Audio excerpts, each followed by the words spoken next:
सो यार कैसे हो आप सभी लोग। स्वागत है आप सभी का एक और कमाल के वीडियो में।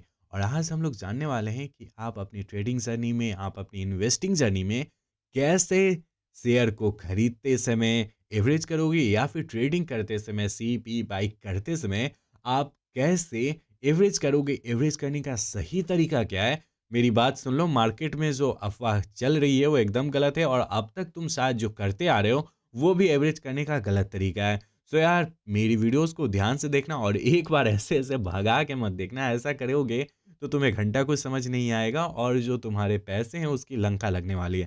सो यार ज़्यादा देर ना करते हुए हम लोग मोबाइल स्क्रीन की तरफ चलते हैं और देखते हैं एवरेज कैसे किया जाता है। ठीक है? तो फिलहाल हम लोग स्क्रीन पर आ चुके हैं भाई लोग। तो देखो यार, आज मैं एग्ज़ाम्पल लेके चलूँगा। क्या एग्ज़ाम्पल लेके चलूँगा? अभी रिलायंस का हम लोग क्या करेंगे, इन्वेस्टिंग के नज़रिए से पहले हम लोग शुरू करेंगे। ठीक है? तो आज हमारा जो अभी का जो प्राइस मान के चलो, यहाँ पे रिलायंस का है 25 है। 2500 यानी 2500। 2500 चल रहा है, और आपके दिमाग में ऐसा चल रहा है कि यहाँ पर से ना ये मार्केट ऊपर जाएगा। ठीक है? तो आपने क्या करा, 2500 पर एक शेयर खरीद लिया। फिर उसके बाद क्या करा, आपने क्या करा, यहाँ पर ना 2200 पर जब मार्केट आया तब क्या करा, 2200 पर आपने एक फिर से शेयर खरीद लिया। ठीक है? क्योंकि आपको ना लॉन्ग टर्म में इन्वेस्टिंग करनी है, तो ये आप डिसाइड कर लिया है कि यार शेयर जो है रिलायंस का अच्छा है, और मुझे जैसे ना डिप में मिल रहा है मैं खरीद लेता हूँ। ठीक है? आपने खरीदा, यहाँ पर ना आपको लगा कि यार 2000 पर मैं फिर से गया है, तो 2000 पर मैं फिर से एक शेयर खरीद ले रहा हूँ। ठीक है? 2000 पर फिर से आपने खरीद लिया। अब क्या हुआ ना कि 1800 यानी 1800 पर फिर से शेयर गया, और आपने ना फिर से बाय कर लिया। इन तीनों का मोटा-मोटी ऑन एन एवरेज देखें तो लेके चलते हैं ना कि यहाँ पर तकरीबन ना 2200 के आस-पास या 2100 के आस-पास इसका एवरेज पड़ा, ठीक है ना? तो जैसे-जैसे मार्केट ऊपर जाएगा, तो आपने तो एक यहाँ से शेयर खरीदा था, ठीक है ना? आपने एक शेयर यहाँ खरीदा था, और से सबसे लास्ट वाला यहाँ खरीदा, और जैसे ही मार्केट रिकवर होना शुरू कर देता है, तो आपका जो है ना, मान के चलो यहाँ पर 2200 का एवरेज है। एजप्शन मैं ले रहा हूँ, एग्ज़ैक्ट मैं नहीं जोड़-घटाव करने वाला हूँ, क्योंकि मेरी मैथ थोड़ी कमज़ोर है। तो क्या करा आपने यहाँ पर ले लिया, तो जैसे-जैसे यहाँ से मार्केट ऊपर जाएगा ना भाई, ऊपर जाते जाएगा, तो क्या होगा ना, आपको प्रॉफ़िट होना शुरू हो जाएगा, और आपके मान के चलो कि यहाँ पर आपका मार्केट पहुँच जाता है ना, तो यहाँ पे 2700 का हो गया, ठीक है?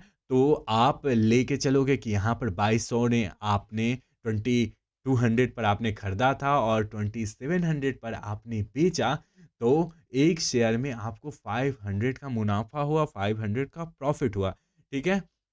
तो ये सही तरीका होता है आपका इन्वेस्टिंग में। लेकिन अगर आप ट्रेडिंग करने जा रहे हो मेरे भाई, तो ट्रेडिंग का कहानी अलग होता है, ट्रेडिंग की माइंडसेट अलग होती है, और उसी के बारे में हम लोग ज़्यादा डिस्कस करने वाले हैं, क्योंकि जो हमारा चैनल है वो इसी से रिलेटेड है। तो इसी के बारे में हम लोग बात करेंगे कि कैसे हम लोग ना ट्रेडिंग जर्नी में अपनी एवरेज करेंगे, ठीक है? तो सबसे पहले हम लोग देखेंगे, आज हम लोग लेके चलते हैं निफ्टी का। निफ्टी मेरे लिए थोड़ा-सा आसान होता है, मैं निफ्टी में ज़्यादा ट्रेड करता हूँ, तो मैं निफ्टी में लेके चलूँगा, ठीक है? ये मेरे दिमाग में पूरा का पूरा एजम्पशन ऐसा चल रहा है ना, यहाँ से मार्केट ऊपर जाने वाला है, ठीक है? यहाँ से मार्केट ऊपर जाने वाला है। तो हमने क्या करा, यहाँ से ना एक सी खरीद लिया, ठीक है? सी खरीद लिया, और आपका लक अच्छे से नहीं चला। आप मेरी बातों को आप ध्यान से सुनना। आपका लक अच्छे से नहीं चला, और क्या हुआ, मार्केट आपके अपोज़िट डायरेक्शन में मूव कर गई, और क्या हुआ, यहाँ पर आपने ना 100 एलटीपी पर खरीदा था, ठीक है? और यहाँ पर ना 90 हो गया, ठीक है? 90 एलटीपी हो गया। तो आपको ऐसा लग रहा था कि यार लॉस हो रहा है, और क्या करूँ, बाहर निकलूँ या नहीं निकलूँ? आप थोड़ा कन्फ्यूज़न में हो, तो क्या करते हो ना कि ऐसा लगता है कि यहाँ पर मैं एक और खरीद लूँगा। अभी भी आपको ऐसे पॉज़िटिविटी लग रही है, यार चलो ठीक है, ऊपर जाएगा, ऊपर जाएगा। तो क्या करते हो ना, आप यहाँ पर फिर से खरीद लेते हो, एक लॉट यहाँ पर फिर से खरीद लेते हो। तो ठीक है, तो आपका जो एवरेज होता है 95 हो जाता है। तो पहले आपको यहाँ पर ना ₹100 लॉस दिख रहा था, लेकिन जैसे ही आप यहाँ पर एक और लॉट बाय करोगे ना, आपको यहाँ पर 200 का घाटा दिखने लगेगा, ठीक है ना? यहाँ पर पहले 100 का जो घाटा दिख रहा था, यहाँ पर 200 का घाटा दिखने लगेगा, और ऐसे ही होता जाएगा फ्रेंड्स। ऐसे ही थोड़ा-सा मार्केट बढ़ेगा ना, तो ये 200 कब 500 हो जाएगा, कब 600 हो जाएगा, कब 400 हो जाएगा, कुछ पता नहीं चलेगा। तो क्या करना होता है ना कि अगर आपको ऐसे दिमाग में लग रहा है ना कि आपका मार्केट में आपका प्रेडिक्शन गलत हो रहा है, तो आपको ज़्यादा कुछ नहीं करना है फ्रेंड्स। आपको क्या करना है ना कि जैसे ही आपके मार्केट आपके डायरेक्शन से नीचे गिरता है ना यहाँ से, तो आपको क्या करना है 4 या फिर 5% लेकर के यानी लॉस लेकर के निकल जाना है। आपको ज़्यादा कुछ नहीं करना है। अगर आप ऐसा करोगे ना, वेट करोगे कि मार्केट रिकवर होगा तो क्या होता है ना कि आपका जो टाइम डिके होने की वजह से आपका प्रीमियम खत्म होने लगेगा और जो आपको अल्टीमेट लॉस ही मिलेंगे क्योंकि टाइम डिके वाला जो एक डायन होती है वो बहुत जल्दी-जल्दी आपके प्रीमियम को खाती है, तो आपके प्रॉफ़िट होने के चांसेस बहुत ज़्यादा कम हो जाते हैं। तो आप आज गाँठ बाँध लो फ्रेंड्स कि आपको क्या करना है, कभी भी गिरते हुए मार्केट में एवरेज नहीं करना है। तो एवरेज कैसे करना है फ्रेंड्स? तो ऐसा आपका एजम्पशन है, मैं आपको वो भी बता रहा हूँ। देखो, यहाँ पर ना मैंने सपोर्ट ड्रॉ कर लिया और यहाँ पर मान लो एक कैंडल बनी है, ठीक है ना? यहाँ पर ऐसा कैंडल बनी है, ऊपर कैंडल बनी है, ठीक है ना? ऊपर कैंडल बनी है यहाँ से। तो यहाँ ऐसा लगता है कि इसने ना सपोर्ट को अभी अपना एक नया जो रेसिस्टेंट था, ये नीचे वाले के लिए तो रेसिस्टेंट का काम करेगा, करेगा ना? और ऊपर वाले के लिए सपोर्ट के लिए काम करेगा। तो ऐसा लगा आपको कि इस चीज़ ने ना नीचे वाले ने ना क्या करा है अपने रेसिस्टेंट को तोड़ा है, तो ये अगले रेसिस्टेंट तक यहाँ तक जाएगा। ठीक है? तो आपके दिमाग में ऐसा है कि यहाँ तक ये मार्केट जाने वाला है, ठीक है? तो आपने क्या करा यहाँ पर एक सी खरीद लिया, ठीक है? और सी खरीद लिया और आपने क्या करा अपना स्टॉप लॉस ये बहुत ही ज़्यादा इम्पोर्टेंट चीज़ होती है फ्रेंड्स कि आपको ना स्टॉप लॉस लगा के चलना होता है। तो आपने अपना स्टॉप लॉस यहाँ इस कैंडल के नीचे लगाया और क्या करा ज मार्केट के ऊपर जाने का वेट करा और चूँकि इस बार आपका मार्केट जो है आपके डायरेक्शन में मूव कर रहा है, तो क्या हुआ वो यहाँ पर मार्केट पहुँच गया, फिर यहाँ पर पहुँच गया मतलब पहले कैंडल की क्लोजिंग इसने दी दी। तो क्या करोगे ना कि आप ये पहले कैंडल के लो पर अपना एसएल को खिसकाओगे, ठीक है? ये वाले एसएल को यहाँ खिसका दोगे, ठीक है? और फिर क्या करोगे, यहाँ पर जब मार्केट है, तो यहाँ पर आप एक लॉट फिर से बाय कर लोगे, ठीक है?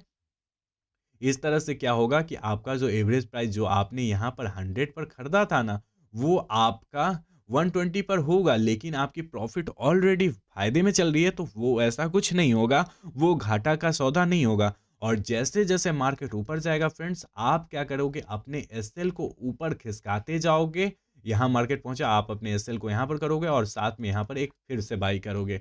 जैसे फिर से मार्केट ऊपर जाता है, यहाँ जाता है, तो आप यहाँ पर अपना एसएल लगाओगे और फिर यहाँ पर एक बाय करोगे, ठीक है? और यहाँ मार्केट जाता है, तो फिर से आप क्या करोगे, इस कैंडल के ऊपर में फिर से अपना एक लॉट बाय करोगे और इस कैंडल के जो यहाँ बीच है, मिड में है, वहाँ पर क्या करोगे अपने एसएल को लगाओगे। ऐसा करते जाओगे फ्रेंड्स, तो क्या होगा ना कि आपके जो ये चीज़ें हैं, वो कंपाउंड होती जाएँगी और जो आपका प्रॉफ़िट बहुत ज़्यादा हो जाएगा और मोटा-मोटी आपका 5-7 स्लॉट आप ले लेते हो तो नहीं तो नहीं कम से कम 5,000 4500 के आस-पास आपको प्रॉफ़िट होंगे एक बार में।